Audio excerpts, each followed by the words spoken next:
This Undictated special podcast is brought to you by Future Growth. Wikus Furstenberg joins us now. He's with Future Growth. Wikus, wherever I talk to people in the South African environment nowadays, the feeling is glum, and it hasn't been helped by downgrades. Not too many people actually understand what these downgrades are. So perhaps you could very briefly tell us why ratings agencies are playing such a big part in our lives nowadays. Alec, we don't always have a sort of positive view on these international rating agencies, but the point is they are important. I think just broadly speaking, they help to align different groupings of countries together in terms of risk, using obviously macroeconomic analysis. They will look at different ratios and try and sort of determine or maybe in a way measure the risk of default by different groups of countries. And that's why they would assign different ratings to different countries. And in South Africa's case, as you probably know, there's like three major international rating agencies that are looking at South Africa: S&P, Moody's, and then also Fitch. And more recently, Moody's downgraded South Africa.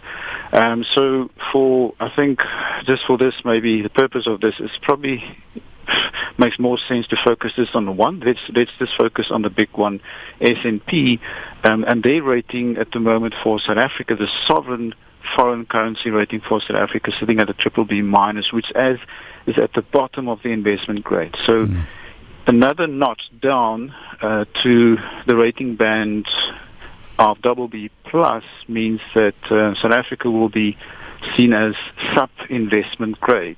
So, and that does have implications for funding offshore and the cost of that funding. Obviously, the lower the rating, the higher the risk or the perceived risk of default, and obviously then the higher the cost of that funding. So it does have a direct impact on, for instance, government finance. And we're spending something like 100 billion rand a year on interest on debt, government debt. So no doubt the rating, if you get a 1% or 2% difference in the bottom line, it's big.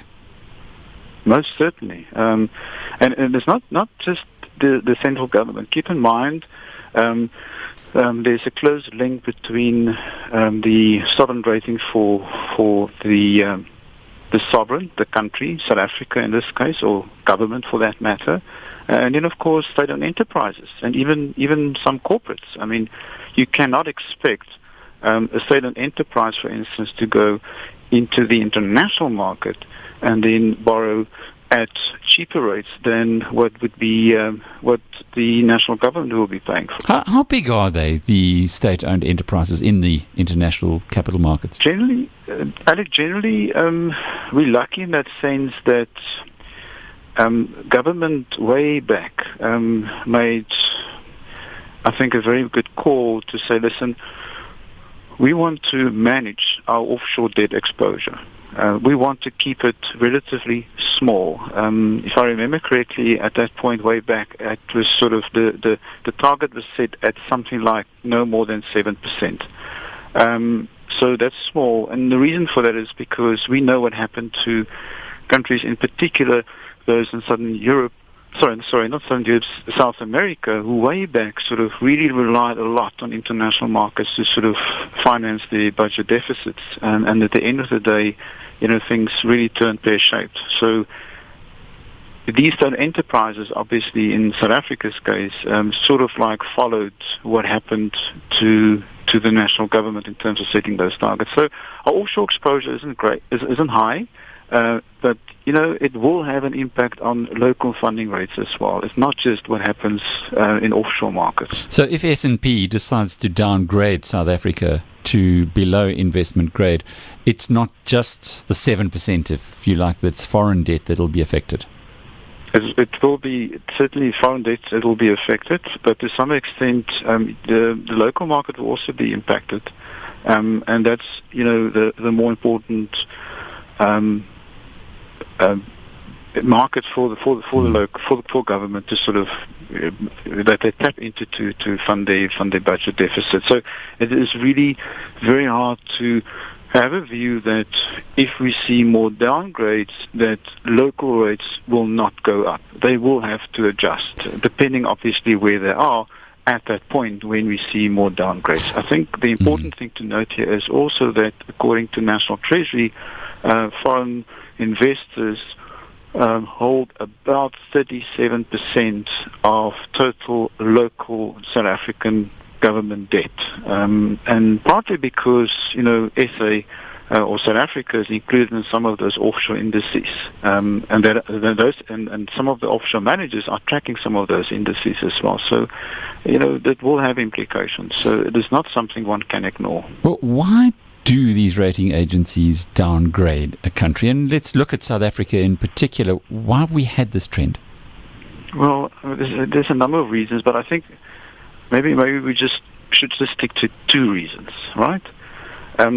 It's about growth prospects that looks particularly poor, not only on an absolute basis, but also relative to other countries in the same sort of rating band. And if we say same countries countries in the same rating band, here we have countries like Russia, Uruguay, India, Romania, and Brazil that also sits in the BBB minus credit band for S&P like South Africa. So it's about those growth prospects and the reason or reasons why that's poor. In South Africa's case, we know, and we've discussed this many, many times, and you in particular, the structural problems that we have in South Africa, that makes it very, very difficult to be very bullish on growth going forward. And we say bullish, we sort of obviously we're referring to growth rates of 5% and higher, and it's very, very difficult for South Africa to get to those sort of levels. So that's the one thing, and obviously that does have an impact on other things as well. And the second thing is simply government debt. 2008, total government debt as a percent of GDP was sitting in the sort of mid-20%, and is now sort of on its way to 50%. Now, 50% isn't that high when you compare that to many, many other countries, including developed markets, but it's about the speed at which it's worsening. And you get to a point, and people will call that, many things, but the word or the phrase that's thrown around a lot is the so-called debt trapped position, where you simply cannot afford to pay interest on your outstanding debt anymore. Now, SA is not there yet, clearly not, but, it is something that you will have to look at, and these rating agencies obviously will have to take a forward-looking view as well. And some instances where they say, listen, there's a risk of this happening, and as this unfolds, your credit rating will drop. The big question, of course, is if you're moving in one direction, are there any signals that we can move out of it? In this case, are there any signs that what needs to be done to reverse the decline in credit ratings is actually happening? I think firstly in terms of growth, government is good at sort of planning and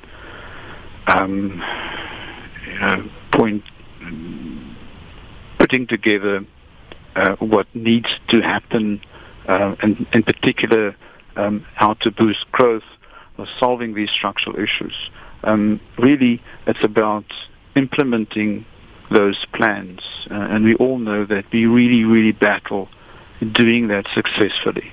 Especially when it comes to these structural issues. It's not just about electricity shortages, it's also about the labor market, it's also about skill development, it's also about education. Those things, it moves very, very, very slowly.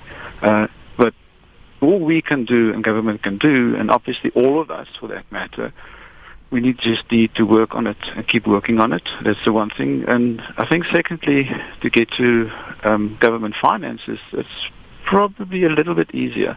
The minister in October, I think he said the right things. It sounds all okay. Obviously, the proof is in the pudding. The first thing you need to sort out is to maintain that expenditure ceiling and ensure that, you stabilize that budget deficit position and bring it closer to a 3% as opposed to the 4% where we are at the moment. So at least there is some hope looking forward, but the structural issues are, well, perhaps going to require a little bit more political will. That's the problem. Maybe things will move along a little bit better with all the political pressure that's sort of applied to government at the moment from both sides.